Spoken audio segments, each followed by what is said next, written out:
Assalomu alaykum, men doktor Boboyev. Bugun sizlar bilan tong saharda bo'ladigan kuchli bel og'riqlari haqida gaplashib o'tamiz. Ba'zi bir bemorlarimiz bor, tong saharda kuchli bel og'rig'i bilan uyg'onishadi va kun davomida bu og'riqlar hech qanday dori vositasi o'z-o'zidan o'tib ketadi. Bunday bemorlarimiz ko'pincha MRTga tushishadi, bel grijasi chiqadi unda va bel grijasidan davo kursini olib borishadi, lekin hech qanday effekt ko'rishmaydi. Xo'sh, aynan shu og'riq bel grijasi hisobigami yo boshqa sababdan kelib chiqadimi? Shu haqida to'xtalib o'tamiz.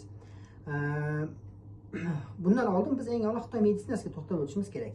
Ya'ni Xitoy meditsinasi bo'yicha butun tana 12 ta meridianga bo'linadi va har bitta meridianning aktivlashadigan vaqti ko'rsatiladi. Masalan, jigar meridiani tungi 1 dan 3 gacha bo'lgan vaqt davomida, o'pka meridiani 3 dan 5 gacha, yo'g'on ichak meridiani 5 dan ertalabki 5 dan 7 gacha bo'lgan vaqt davomida, oshqozon meridiani 7 dan 9 gacha bo'lgan soatlarda aktivlashadi deb aytib o'tiladi. Qaysidir organda kasallik kelib chiqadigan bo'lsa, aynan shu soatlarda tanada ma'lum bir sohada og'riqlar kelib chiqadi.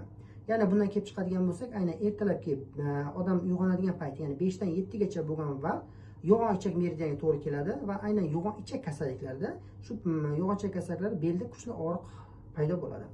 Demakki, buni davolashimiz uchun, aynan tong sahardagi bel og'riq davolashimiz uchun biz yo'g'on ichakni davolashimiz kerak, ichaklarimizni davolashimiz kerak. Xo'sh, buning uchun nima qilishimiz kerak? Buning uchun eng oddiy davo usuli bu ramashkali klizma tavsiya qilamiz. Ya'ni ramashka ham ichak shilliq qavatlarida yallanishni oladi va bunda ham bemor beldagi og'riqlar kamayadi. Yoki hozirgi meditsina bo'yicha aytadigan bo'lsak, oddiy aptekalarimizda frazolidon tabletkasi sotiladi.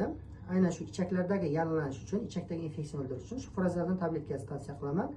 Agar kuchli ichakda yallanish bo'lsa, gormon terapiya qilinadi. Gormonlarimiz ham kuchli yallanishga qarshi vosita hisoblanadi.